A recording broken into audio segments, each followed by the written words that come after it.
आणि आमचे सहकारी चव्हाण साहेबांचा हा जिल्हा काही मताने पराभूत झालो, मताने जरी पराभूत झालो तरी तुतारी आणि पिपाणी यामधला फरक होता।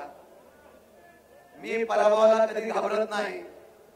मी एवढं आज आलेल्या लोकांना सांगणार आहे की जे म्हणत होते पवार साहेब आकृत आत्मा आहे, या आत्म्याने बऱ्यांची आत्म्या शांत केलेली आहे आणि म्हणून एवढंच सांगणार आहे की आज लोकसभेच्या निवडणुकीचा निकाल लागल्यानंतर 10 जागांपैकी 8 जागा जिंकणारा एकमेव नेता हा देशामध्ये होता, तो शरदचंद्रजी पवार साहेब होता।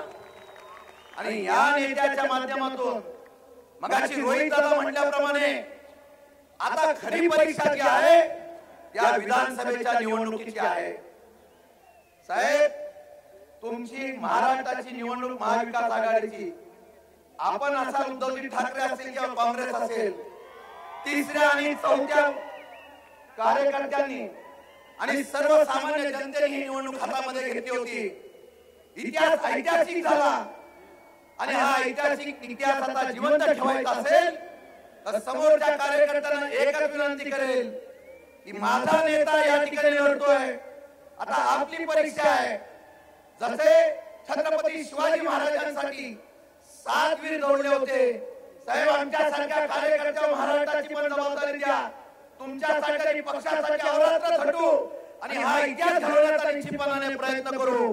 ही परीक्षा जेवढी आमची आहे तेवढी समोर सामान्य कार्यकर्त्यांची जनतेची आहे। हा महाराष्ट्र काय आहे याची गांभीर्याने दखल आता सर्व पक्षांनी घेतलेला आहे।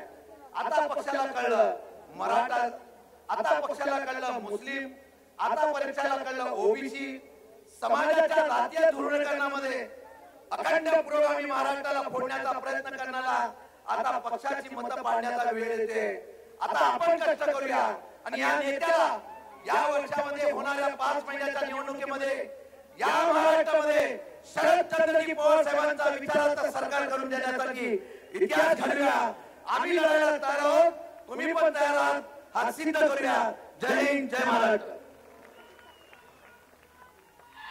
इतिहास घडवण्याचं आवाहन करणारे आमदार शशिकांतजी शिंदे साहेब यांचे आभार।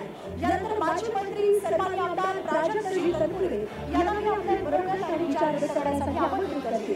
तत्पूर्वी सन्माननीय खासदार निलेश लंके साहेब यांच्या मातोश्री आपल्याला विनंती आपण कृपया मंचावरती यावं। खासदार लंके साहेबांच्या मातोश्रीला विनंती मंचावरती यावं आणि यानंतर मी आमंत्रित करते माजी आमदार सन्माननीय जयदेवरावजी गायकवाड साहेब यांना विनंती करते या प्रसंगी या आनंदोत्सव सोहळ्याला आपल्या शुभेच्छा द्याव्यात, आपल्या बरोबर व्यक्त करावं। सन्माननीय माजी आमदार जयदेवरावजी गायकवाड साहेब यांना आमंत्रित करते।